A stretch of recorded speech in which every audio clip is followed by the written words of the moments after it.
right, back here at Bloggapalooza 2006, in between sets, I'm here with John P. O'Donnell. He's a candidate for the Common Pleas General Division. Talk a little bit about running for judge. Yeah, you can't talk issues. Well, right. For the bloggers out there, many of whom I see here, a judicial candidate is. I hope that I don't fit this definition, but is possibly kind of a letdown because you can't be too provocative.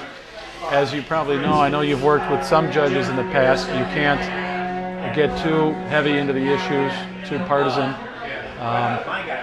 But having said that, I will tell you again that my name is John P. O'Donnell, and I'm running to return to the Court of Common Pleas General Division in Cuyahoga County. As I'm sure you know, the General Division handles felony criminal cases and civil cases of unlimited jurisdiction. I was on that bench from 2002 until 2005, and I'm looking to return again. Talk a little bit about your background. Sure. How did you why? How did I come here today? I came by, I saw it looked like a warm and homey place, and here I am. No, actually, I'm from Cleveland. I'm from the east side, from Euclid. I went to St. Joe's and then to Miami University in Oxford, Ohio, and came back here and went to law school at night while I worked. And got this judicial bug. Ran in 2000, sort of a feet wet type of campaign. Learned what to do right and what to do wrong, or what not to do, I should say. Maybe what somebody else should do, but 2002 then I was successful and got on the court and did what I think was a good job. I should tell you that in this last primary, the 5 local bar associations ranked me as excellent, which is their highest rating. Those bar associations include the Cleveland Bar, which tends to be corporate type lawyers.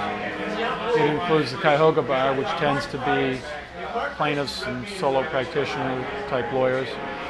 It includes the Norman S. Minor Bar Association, which is it's basically the African American bar. It includes the Ohio Women's Bar, which I suppose is self-explanatory, and it also includes the Cuyahoga Criminal Defense Lawyers. And I thought that if I can get those 5 diverse groups of lawyers with their diverse interests all united in having judged my performance as excellent and my, I assume, future potential is excellent, that that's the kind of qualification that I want to get out there. Because at the end of the day, any candidate can come here and tell you how great they are, and of course, I'll be happy to do that if you want. But you have lawyers who are in that court every day telling you that this is an excellent judge. To me, that should mean more than just about anything. In addition, though, to that, I will tell you that I'm endorsed by the Democratic Party. As you know, judicial races are nonpartisan, but I think really, in reality, they're nonpartisan in name only. They're nonpartisan only really to the extent that when you go to the ballot, you're not going to see a D or an R, another letter next to the candidate's name. It seems to me, in my experience in these past 6 years, that it's in a way very highly partisan.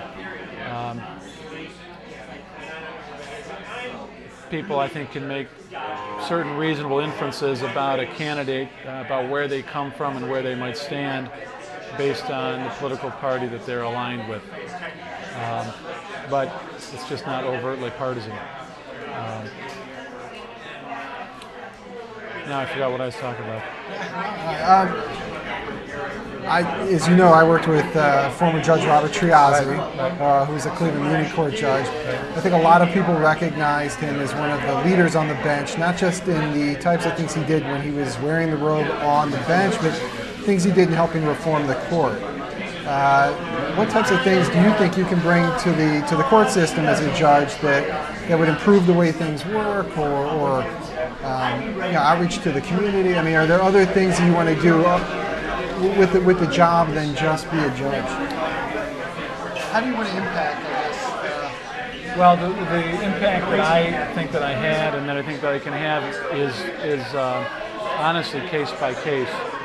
I think sort of broad brush reform change is difficult at best when you're talking about 34 different judges on a court.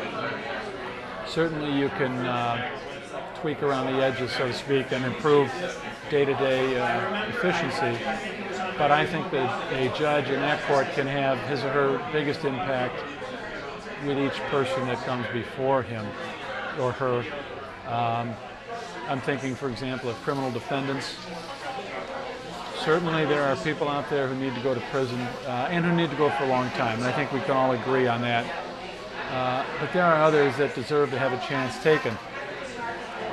You want to make sure that when you do take a chance, that that kind of chance is rewarded and that it doesn't backfire. That, I think, is the thing that judges fear the most, is taking a chance on a person and reading the next week or the next month that, for example, they burned down a house with 4 kids in it. That does nobody any good, because judges then tend to draw back, get conservative, and err on the side of over punishment. So I bring that up in the context of what kind of an impact I can have. I think I have an awareness of the pitfalls of knee-jerk sentencing, for example, in criminal cases. And I like to think that I was able to exercise discretion. I don't know that every call that I made turned out to be the right one, but I have confidence that the large majority of them have. And I think it's that confidence that has its impact on the community in that kind of way. But one other thing, I do look at the job as a public trust. When you're a judge 24 hours a day, and you find that out when the police knock on your door at 3 in the morning for a search warrant. But I think the best way to influence the community is to lead by example, to try to be even-keeled, to try to be level-headed, and show people the way instead of talking about where the way is. John P. O'Donnell, candidate for the Court of Common Pleas here in Cuyahoga County in November. Good luck to you. Thank you. Thank you, Anthony. I appreciate you having me.